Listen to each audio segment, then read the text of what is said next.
There's a lot of videos that show you how to use a feature, but never actually put it to practical use, including my own. Today, we'll be putting 5 of the most useful features Bambu Studio has to use and create a real project that you can use for yourself or even customize and sell. Welcome back to the channel, everyone. I wanted to put a little video together of 5 Bambu Studio features that you need to master. However, I didn't want to just go over the features using props again, since I have full videos on how to do that already. I'll put links to those in the description and around the video. Instead, we're going to use these features in order to create a little storage box that you'll be able to customize in any number of ways once you have the skills in your back pocket. Let's begin by creating our box out of some Boolean operations.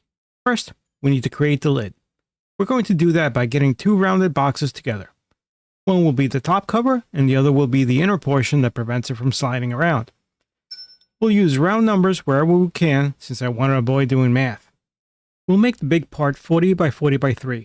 Then we'll create a second rounded rectangle and make that one 35.8 by 35.8 by 3.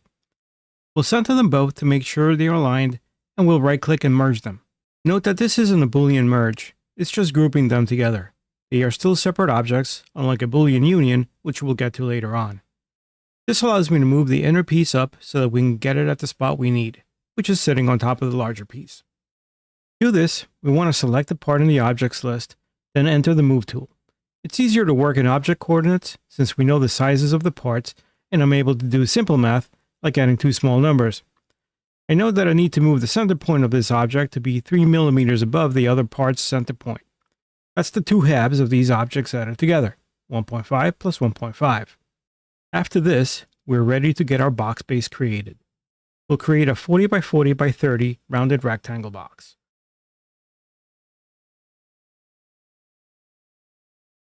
Then we create a second one that's centered with the first and scale it to 36 by 36 by 50.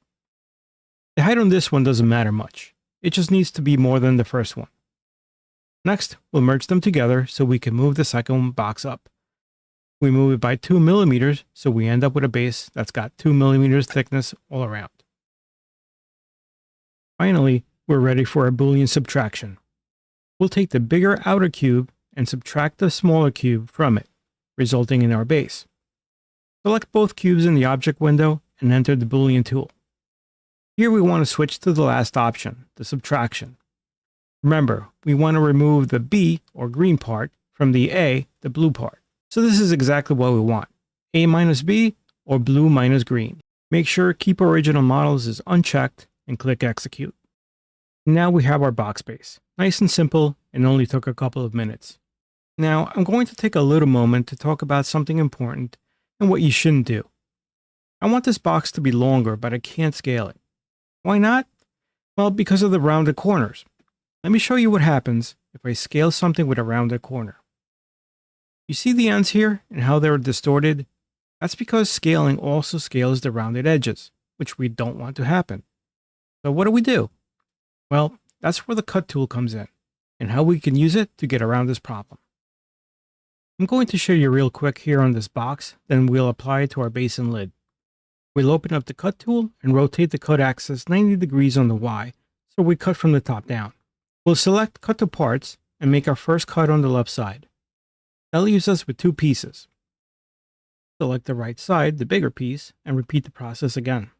Switching the cut axis 90 degrees on the Y and doing a cut on the right while keeping Cut to Parts selected. We don't need to scale it in the Y direction here for us, so we're only going to slice it into 3 parts: the left, the right, and the center.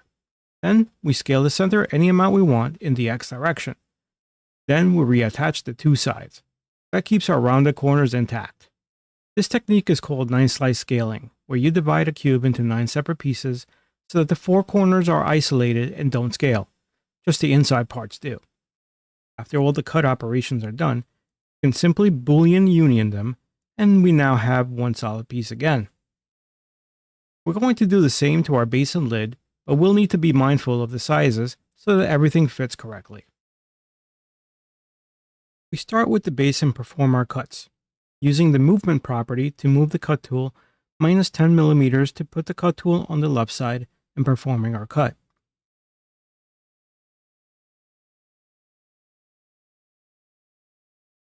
We do the same thing on the other side by moving the cut tool 10 millimeters to the right. After slicing, make a note of the sizes of the cut parts. The center is 20 millimeters and each of the sides is 10. Also note that our object is grouped together, so we can take advantage of knowing the sizes and the fact that we can use the object coordinate system. Let's scale the base 2.5 times its width to 50. Next, when we choose the right side and go to the object coordinates, we see that it's at 15 on the X. Since we went from 20 to 50 on the center, that means we increased the hole size by 30 millimeters. So we need to move this piece by 15 millimeters to the right, to 30. And we will do the same to minus 30 for the left side. Now it's time to do the same thing to the lid. First, we need to Boolean union the two pieces so we have one solid piece to work from. Then we'll repeat the same process as before, using the same numbers. I'll skip this since this part is getting too long, but once you understand the process, it's pretty quick to do without having to jump into a CAD program. Let's add a little knob to our lid. There's a number of ways to do that, but I want to print the knob separately so I can use my holographic pattern print plate for the lid top. The way I'm going to do this is by creating a sphere and using the cut tool connectors to have a screw in the sphere that will attach to the lid. This way I can print the lid face down and the sphere with the threaded screw part facing up. To do this, after creating the sphere and centering it, I'll merge it with the lid so I can move the sphere upwards a bit so that there's some downward curve where it attaches to the lid. Then I'll use the cut tool to add the thread connector type. I want to make sure I flip the cut plane so that it's cutting towards the sphere, so that the thread goes to the bottom of the sphere rather than the lid top. I also want to make sure I have middle of geometry selected so that it's centered to the knob. One other thing I do is I move the height by 0.01 millimeter to make sure I don't cut any of the lid. Once everything looks good, I perform the cut. Now I have my threaded sphere handle and my lid with the threaded screw hole. Quick flip here to see the thread hole and a slice to see the threads themselves. I'll also flip the handle here so it's ready to print later. It's probably not necessary here, but one thing I'm going to do is increase the strength of the screw hole. It may reinforce the area in case something knocks into the knob when it's screwed in. And that's where modifiers come in. Modifiers let you change a part of the model that needs special treatment. In this case, we're going to make it stronger in the screw hole area. To do this, I'm going to right-click on our lid, choose Create Modifier, and pick the cylinder. I'll line it up where the screw hole is and resize it so it's just covering that area. I then go over to the object properties and increase the number of walls. I probably should have increased the infill as well since it's a bit difficult to see the changes in the sliced model, but I didn't, so there's that. The base itself is looking pretty plain, so I'm going to add a gold border around the lip area. It's a subtle change, but it's a nice decorative touch. There's at least 3 different ways to do this. You could paint it via the height range paint tool, you could use the height range modifier, which I show in my modifiers video, or you can simply create a cube to cover the area you want to change and change the color on the modifier object. We'll do it the simple way here. Once again, I choose my base, right-click, add modifier, and choose the cube option. I center both objects to have them be aligned, then scale the cube up to cover the whole base.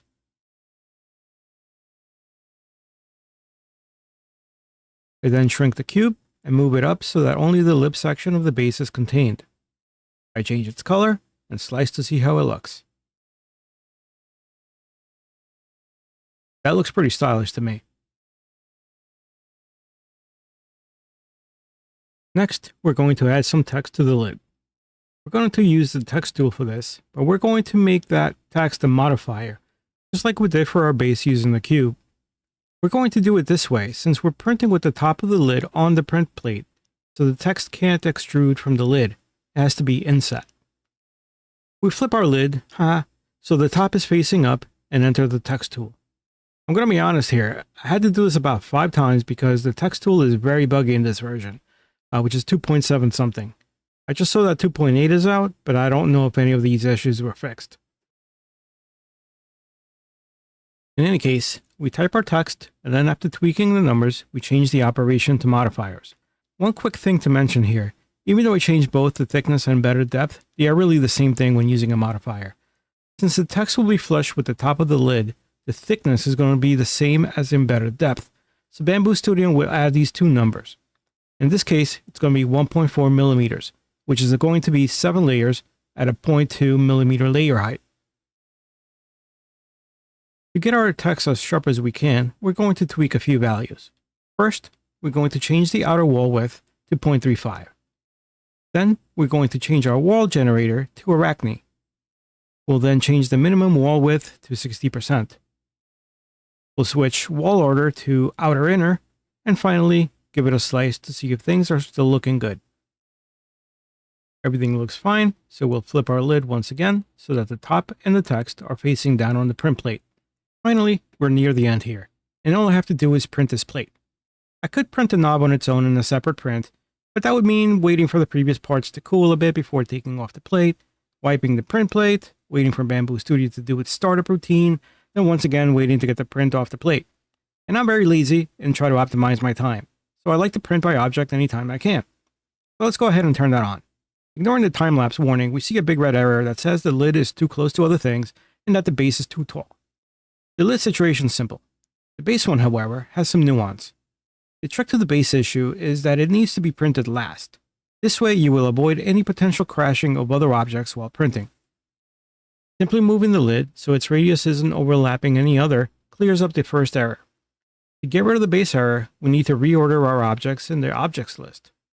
That's easier said than done because sometimes the UI for rearranging does not cooperate. So I had to fumble the ordering here to get what I wanted. Finally, I had everything ordered correctly and the errors cleared out. It's finally time to print. I'm using my holographic plate here since I want that shiny pattern on the lid and the smoothness so the text shows clearly. I'm still using the BQ Aura Silk yellow filament here that I used in my previous video because I'm still in love with it. I printed some sliding fidget clicker for my daughter that had a cool pattern on it, and the shininess of the filament made it look amazing. I highly recommend it. And here's our completed print. Let's check each piece individually and put everything together. First, the lid. You can see the shiny square pattern on the lid. It's nice and smooth and looks great. The text looks great, but I can see some artifacts on the walls. So I think we could have gone lower on the outer wall width. The fit of the lid on the base is really good too. Let's check out the knob and see if it screws in and how that feels.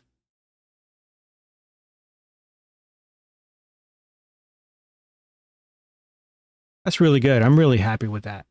This is definitely a good method to use to attach a single handle. That's sturdy and is not going to go anywhere. So there we have it. We used 5 features that can sometimes be a little intimidating, but we put them to good use and created a nice looking box with very little effort. We can whip up decorative boxes of any size or shape simply and quickly inside Bambu Studio without ever touching a CAD program. I have dedicated videos for all of these features, so if you want to get a deep dive into any one of those subjects, I'll leave links in the description. For this video, I wanted to put them to use rather than show you how to do it on simple props. If you found this helpful, please leave a like and subscribe if you're not already. Leave a comment on how you've used some of these features. Thanks for watching. See you next time on the Custom Corner.